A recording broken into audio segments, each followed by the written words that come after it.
lot of hands. Hey, Dave, I guess it started with the World Cup, but do you feel like you've proved a few people wrong who were starting to question you at your age in this team and the way you've come out and batted, particularly in the first two tests, to set the platform?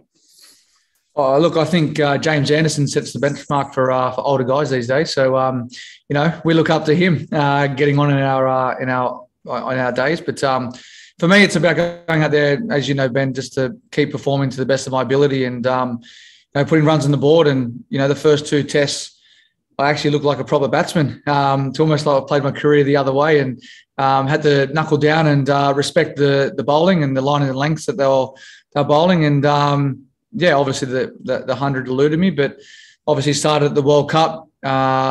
Moving on into the Ashes and hopefully for the next 12 months. I feel in good touch. As I said, I was out of runs, not out of form. So hopefully I can put some more numbers on the board leading into obviously this new year. Are there any kind of big things that you still want to achieve in Test cricket? Look, I think obviously winning the Ashes here was obviously a big one. You still haven't beaten India in India. That would be nice to do. And obviously England away, we had obviously a drawn series. But hopefully if I manage to get that chance and opportunity, I might think about going back. Mel Farrell. Thanks, Paul. Hey, Davey, just how big do you see the difference between Australia and England? Weren't even halfway through the series in terms of days, and Australia have emphatically won this. Is there a vast gulf between the two sides? Look, I think obviously, you got two very good sides that have been put on the park each test. I think there's been a lot of speculation and talk about the England camps and selections and Joe Root's strategies, but for us, it's about what we can control. We've always, we've had to put our best team on the park as well, but we've had obviously a few injuries. So for us, it's about going out there and doing our best at what we do. The impact off the bench, with Jai and Ness and obviously Scotty Boland coming out here at the MCG is showing the depth that we have of our fast bowling, which is fantastic. And, credit to the selectors as well for making those brave decisions. It's never easy leaving one of our best bowlers out, obviously due to injury, but, he potentially could come in next game as well. And obviously Bolo might have to exit for that. So these are conversations that are going to come up in the next sort of couple of days. And look, we're in a great, position at the moment. But, 3-0 up, moving into Sydney, we'll obviously like to tick it off there as well. Scott Bailey. David, just wondering how you compared this summer to the last two Ashes that you've won in Australia. I know in both the previous two ones, England hasn't won a test match there either, but do you feel like this has been a more dominant series so far?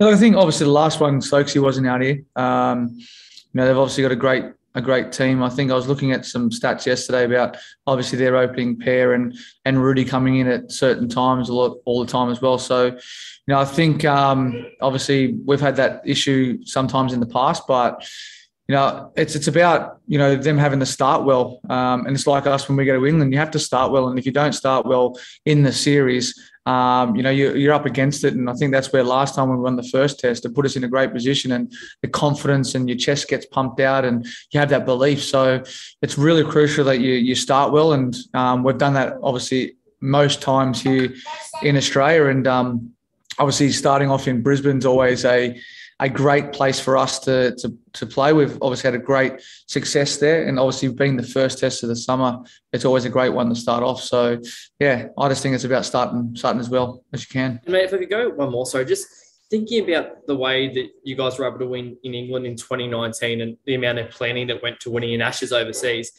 how long do you think it would take for England to be able to turn things around to be competitive again in Australia? Like, is it a full 4-year cycle of planning or 2 years of planning to get to that point? Yeah, look, I'm not too sure, but I think when you look at what's being said in the media about pitching the ball up, us in Australia, we obviously pitch the ball up. We know our conditions very well. I think that's the tough part. I think you talk to guys that have played in WA who come from WA and they come over to, the eastern side. They even have trouble to pitch the ball up as well. It's one of those things where in England, obviously that back of length still hitting the stumps. I think, James Anderson showed yesterday his class, which is pretty much his English line and length that he bowled yesterday. That sums up where England, can bowl here at the MCG. But if you bowl that length at the Gabba or Adelaide, you're not really hitting the stump. So the way he bowled yesterday was exactly like the lengths that he bowled in England. And I think you have to be brave enough to pitch the ball up here. And we feel as a batting unit, when England do pitch the ball up, we drive them down the ground. But you saw yesterday, Joe Root and a couple of their players hit us down the ground. But you have to do that to create the chances, to create the bat and pad gap, to create those nicks. And you have to be brave to do that as a bowling group. And I think the last 2 times that England's been here, they've been way short of their length. And as I said, if you don't start the series well, you're going to be behind the 8 ball. And that's probably the only thing I can think of. And from a batting point of view, I'm not sure. I can't answer that because I think, obviously the bounce is a big one. Obviously growing up here in Australia and playing on these wickets, it's different to how we would approach it compared to England. I would probably suggest maybe going on synthos and practicing the bounce, doing that at England. You've always got to find ways to try and prepare. And I think the only way you're going to get preparation for bounce is on synthos in England. And then obviously trying to adapt here when you come to Australia. Sam Landsberger. Oh, Dave, just wondering whether you were surprised or maybe even pleased Stuart Broad has been left out of 2 of the first 3 tests. Obviously, 19 didn't go your way against him, or is he just a different proposition here where, that wouldn't factor in? Look, I think in 2019, obviously it was in England. So, he was able to get the ball to come back into us and away from us. And it was one of those, for me, it was one of those tours that I didn't really back my game plan and I sort of went too defensive and I didn't attack. So, from me, my perspective, that was my fault. And obviously he bowled really well. Out here, not too sure. They've obviously picked Ollie Robinson for a reason. He's obviously averaging, 21 with the ball. He's had some success in England. He bowls a good line and length. But I think they're obviously going with people that they feel that are going to be better away from home, looking further down the track. From a surprise point of view, I wouldn't say surprised. They've done that before in Australia. They haven't played both of them too often here. You might see him play next game and maybe Jimmy miss it. So, as I said, I can't worry about what they're doing. But from our perspective, I think it's a great result that he's not playing. A couple more here, guys. Andrew Ramsey. So can I just sneak in one more call? Sorry. Dave, just want to ask how pleased were you to see Harry in the runs yesterday and sort of how's that chemistry going? And also, how's the rib? Is it still causing you? Look, obviously awesome to see Harry score some runs. He's a tough, tenacious fella. We gel well together when we're out there. Obviously a minor hiccup last game, but that's what happens in cricket, can happen. But yeah, his courage, to keep fighting and working ways out to score runs when bowlers are bowling these good lines and lengths. He fought it out well, and I'm really, really pleased for him. And as I said, we're gelling well together. But obviously, moving forward, obviously, we'll both like to get to the triple figures, and hopefully we can put on another sort of healthy partnership to start the game off well. Andrew Ramsey. Hi, David. Just given that was a sort of new ball wicket and seeing what England went through last night in that final hour, how important was that last hour of the second day or was it the first day? I don't know. When you and Marcus sort of batted through, put the pressure back on them, and is that a sort of real point of difference that you pride yourself on? Yeah, that's a good question, Rambo. I think it's more about how I play. So I try and sum up the conditions. I think if I go back to Perth against India, when I scored 100 off, I think it was 23 overs ago in the day, and we bowled them out for 180 as a green top. And for me, it's about trying to apply that pressure back.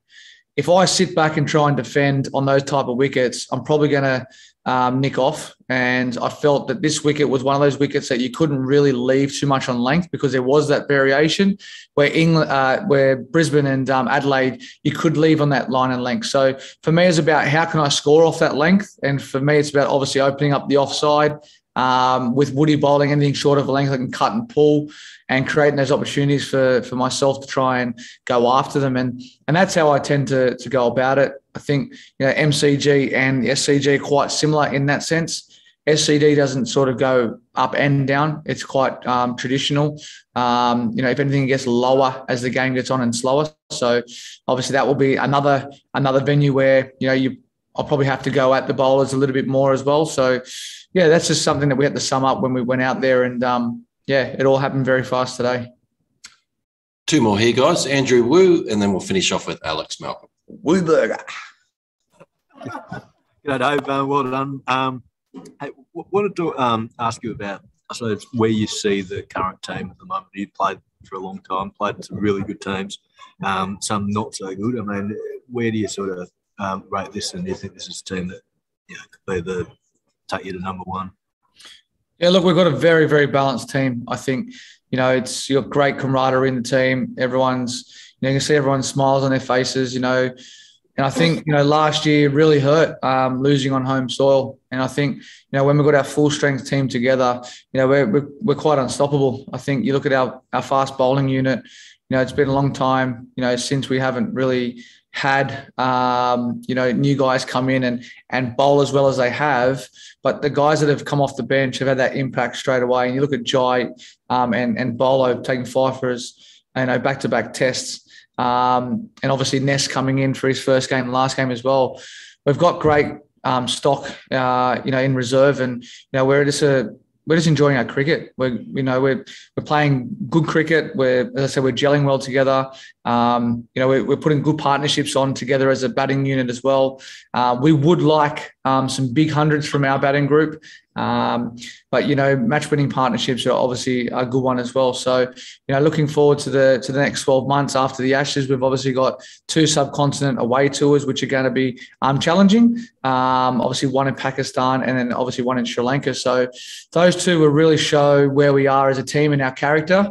Obviously, when you go to the subcontinent, obviously you potentially could be playing 2 spinners. And then, obviously if selectors look at the batting lineups with who they feel is probably going to be better on those subcontinent wickets and who's not, there's going to be some brave decisions being made. So, look, we're looking forward to that. Obviously, there's a test championship, a new test championship, we're playing for. So, each game has its merit and, we're just excited. Thanks, Dave.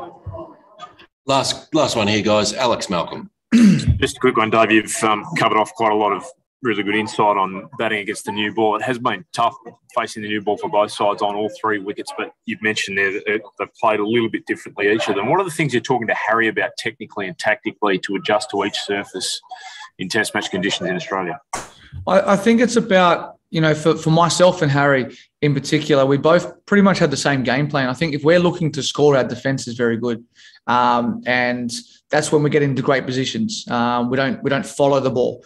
And I think that, obviously when they come around the wicket and there is plenty of movement, I think you get drawn into that, especially with a bit of extra pace from Woody. You get drawn into that. So you've got to really have your game plan up to scratch with what you want to do. Don't second guess yourself.